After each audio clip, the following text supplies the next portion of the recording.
Good morning and welcome to Rising, and we have another fantastic show for you today, this Monday morning. Batya Ungar-Sargon is back with me to kick off the week, and I'm so excited to see you, Batya. I'm so excited to be back here with you, Robby. We have a fantastic show for you guys today. We'll discuss Pelosi's potential trip to Taiwan, plus Liz Wolfe is going to break down how Americans are feeling about the Second Amendment. But first, Treasury Secretary Janet Yellen shot down speculation of a recession while on Meet the Press with Chuck Todd. Let's watch that. A common definition of recession is 2 negative quarters of GDP growth, or at least that's something that's been true in past recessions. When we've seen that, there has usually been a recession. And many economists expect second quarter GDP to be negative. First quarter GDP was negative. So we could see that happen, and that will be closely watched. But I do want to emphasize what a recession really means is a broad-based contraction in the economy. And even if that number is negative, we are not in a recession now. And I would, warn that we should be not characterizing that as a recession. I understand that, but you're splitting hairs. I mean, if the technical definition is 2 quarters of contraction, you're saying that's not a recession? That's not the No? That's not the technical definition.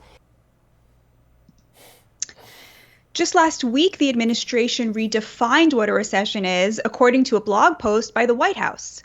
While some maintain that 2 consecutive quarters of falling GDP constitute a recession, that is neither the official definition nor the way economists evaluate the state of the business cycle. Based off data from the labor market, consumer and business spending, etc., it is unlikely that the decline in GDP in the first quarter of this year, even if followed by another GDP decline in the second quarter, indicates a recession. So what do you think, Robby? This is well, actually, it's not, that kind of definition wordplay. Look, it's people are suffering, so who cares what we call it? Call it whatever you want. You don't need to get, this is so characteristic of a government economic expert to be like, well, actually, it doesn't meet our technical definition of what. Who cares? Doesn't matter if it's going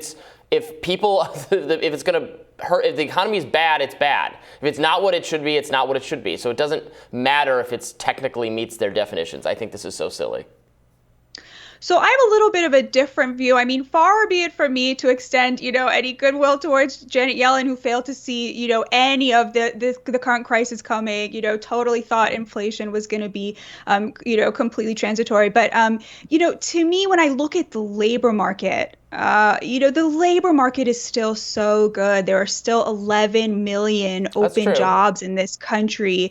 And so I feel like from the point of view of the labor market, which is the point of view of laborers, right, which is where my focus always is, it seems to me very difficult to imagine that hiring is going to slow, that people are going to be laid off, because we know that employers and corporations are still desperately looking for people to fill open jobs. And so I do think that there is makes me want it, to me, that lends credibility to their view that there is something else going on here that does not meet the standards of a very traditional recession. Well, Batya, do you think, this is a good question, do you think, because Ryan and I have had this argument on the show before, do you think the economic protections, the help, the assistance that the government has given people throughout the pandemic, I guess, a lot of that has run out by now, do you think that was preventing people from going back to work?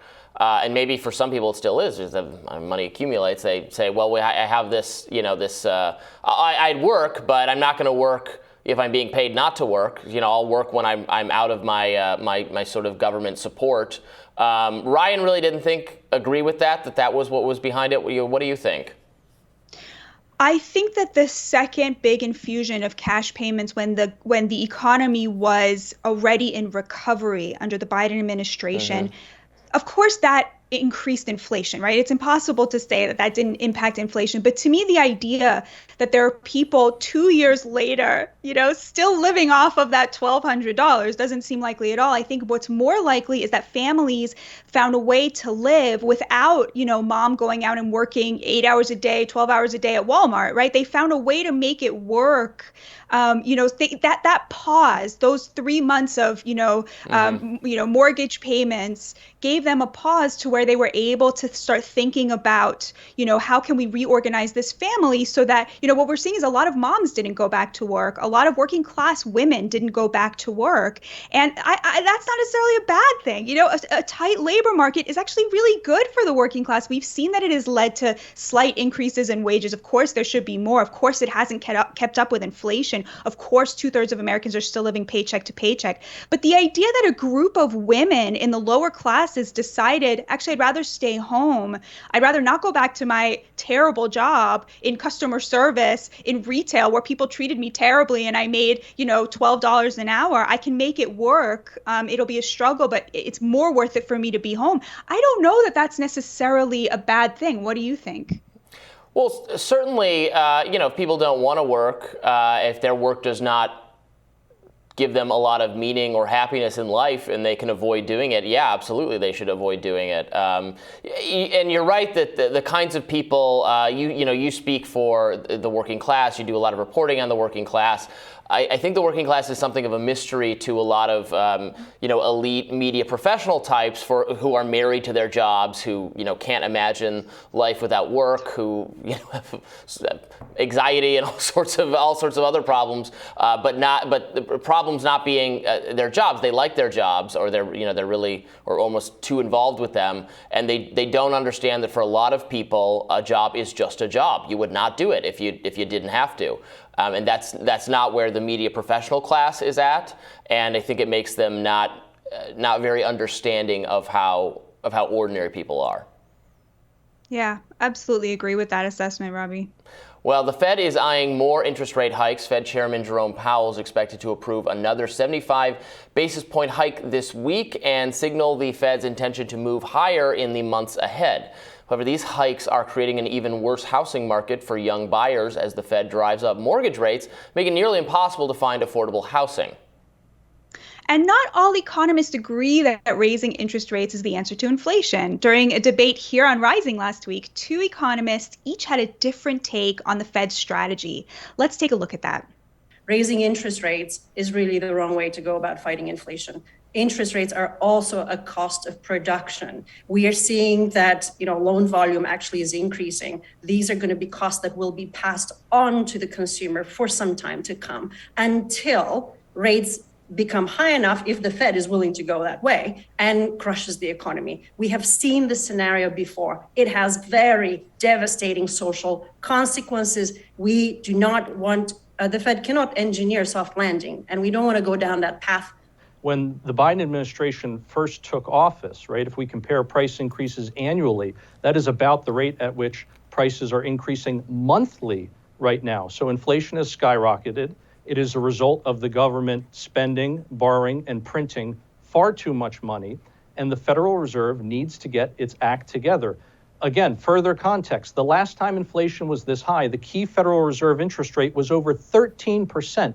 Today it is less than 2%. So the Fed is laughably behind the curve, and the idea that we can somehow fight inflation without rates going up is equally laughable.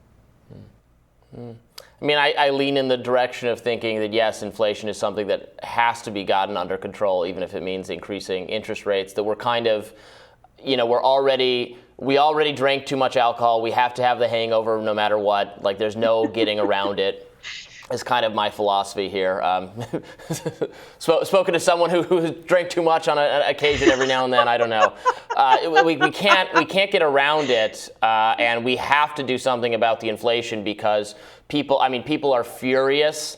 Seeing how much of their paycheck is going to essentials, going to food, going to gas, etc. It's a first priority to bring that under control at any cost is sort of my view. And clearly that's what the people want. If you think the government should be responsive to what the people want, That's what the people want, right? People want inflation brought under control. It's their top political demand. It's the most important thing to them. So the administration has to take it seriously. Yeah, and again, I mean, to me, that sort of the decoupling we're seeing right now between what happens at the sort of higher levels of the economy and then what happens in the labor market, I think suggests to me that the price of raising interest rates is not going to be borne by the people that I'm most worried about, the people who are really struggling, the people who are sort of supporting us all with their labor. The one area that I do feel that it is really problematic and scary and dangerous is in the housing market, because as we know, that struggle for that middle class life where you own your own home is already so elusive, not just to the working class, but even to people in, higher classes, right? I mean, the prospect of owning your own home for most millennials even just seems like a total fantasy at this point. And so, looking at what's going on in the housing market right now, it just seems devastating, like that middle class American dream life is so far out of reach, and it's so hard to imagine anything happening on that front. Well, we want to hit one more topic before we wrap this segment. Last week, the administration quietly gave Ukraine $270 million. The military package included rocket systems, ammo, and more. And U.S. Defense Secretary Lloyd Austin said that, quote, "We're pushing hard to maintain the momentum of donations," adding that this will be an area of focus for the foreseeable future. Meanwhile, the Russian economy is doing better than it was even before the war. Due to export revenue from oil and gas, Russia's central bank actually cut interest rates, and Ukraine's inflation is shooting through the roof. So more weapon systems for Ukraine. Again, the official Biden standpoint is as long as it takes. I guess even if it takes forever, it's impossible. We can't help Ukraine defeat Russia or kick them out of their country, but we're just prepared to give any amount of money to this country. And again, I've said on the show many times, I'm sympathetic. They're invaded. Russia is the aggressor. Russia should not have done this. If there was something that could be done to, without putting American lives at risk or without wrecking the American economy, I would be willing to consider it. But clearly that's not what we're dealing with. What we're dealing with is a war effort that is at best holding off the day in which this is over, that is not, gonna reverse the fortunes of this conflict, and is just it's very responsible for the high energy prices that we're facing here. There's no public appetite for it whatsoever, and yet Congress is prepared to give, it seems like, a blank check, any amount of money to help with this war effort.